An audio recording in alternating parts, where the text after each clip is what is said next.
Hello everyone, this is Alex of Vending Machine Support. In this video, I'm going to show you how to replace the battery on an S2D control board found in a Dixie Narco 501E, 276E, or 600E drink vending machine. Now this video is actually suggested by a viewer who was having an issue with their S2D control board with secondary pricing, and they were unsure about how to get into the programming to turn those options on or off, and wanted to know if I can make a video about how to bring the board back to factory settings. This actually kills two birds with one stone. It's a great video suggestion. It does allow me to show you how to replace the battery, because these batteries actually do die over time, as well when removing the battery, what you can do to reset the board back to factory settings. Resetting the board is great if you bought your machine secondhand, and before you put it in operation is to go ahead, wipe the board clean so you start at a clean slate, and any changes you dump to the board are changes that you have done, not what the previous owner did. So let me show you how to do that.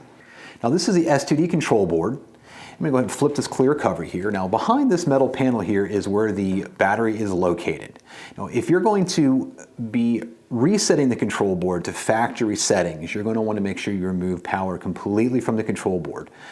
To do that, you can unplug the machine from the wall, or you can remove this or disconnect this plug right here. Now this plug here is providing 110 volts to the board, and then it's transferring it over to the transformer, which then brings 24 volts into the board for your MDB devices. Now removing power here does not turn off the fans or the compressor. It just kills power to the control board. Again, remove power if you want to reset the control board to factory settings. If you're just replacing the battery, you can do this with the power on. Just please remember that you have 110 and 24 volts running through this board, so please proceed with caution. So I'm going to go ahead and disconnect that. So I'm just going to squeeze these two pieces here and pull apart. Now this is disconnected. No more power on the control board.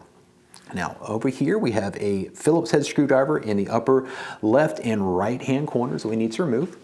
So this is going to be done with a Phillips head screwdriver. So we'll get these removed. Now with that removed, we're simply going to pull the cover off. And set that aside. Then this just exposes our control board. Now, there were two styles of S2D control boards. There was one made by Ardac and another one that was made by Ameritech. Now, this is an Ameritech control board. How you know which it is going to be that the fuses or the EEPROM here is running in a vertical state. In an Ardac, the fuses right here will be running horizontal, as would be EEPROM. Now, on the Ardac style control boards, the battery, which is located right here, is soldered in.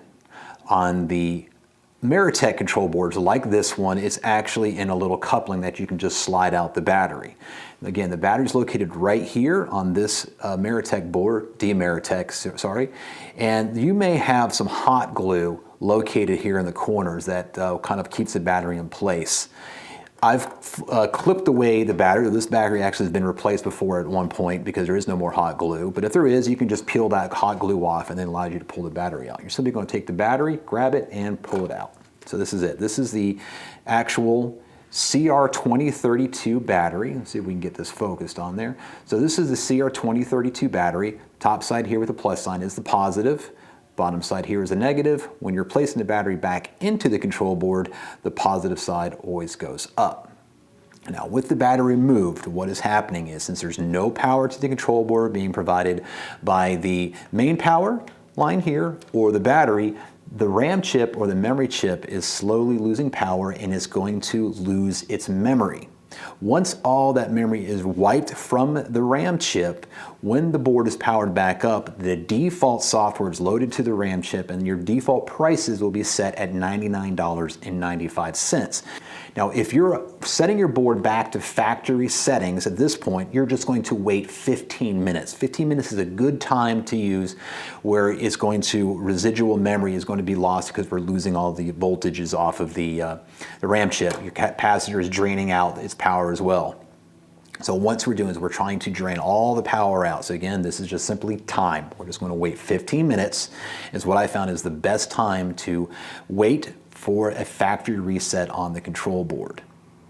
So 15 minutes has passed, and I'm going to go ahead and reinsert the new battery. So here, we're just going to put the positive side facing up, slide this in.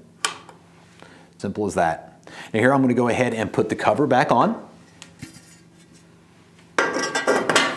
Reattach the screws, the 2 Phillips head screws that go in the corner. All right, with that tightened down, now I'm going to go ahead and reconnect power.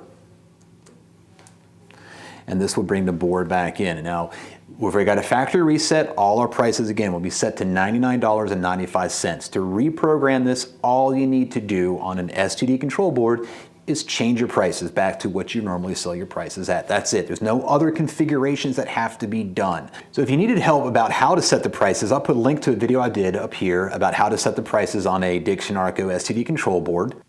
And that is how easy it is to replace the battery on an S2D control board. If you like this video, I'd really appreciate it if you could like and subscribe. If you have any questions or comments or ideas of videos that you would like to see, such as this one, please leave a comment below. Until then, take care. We'll see you on the next video.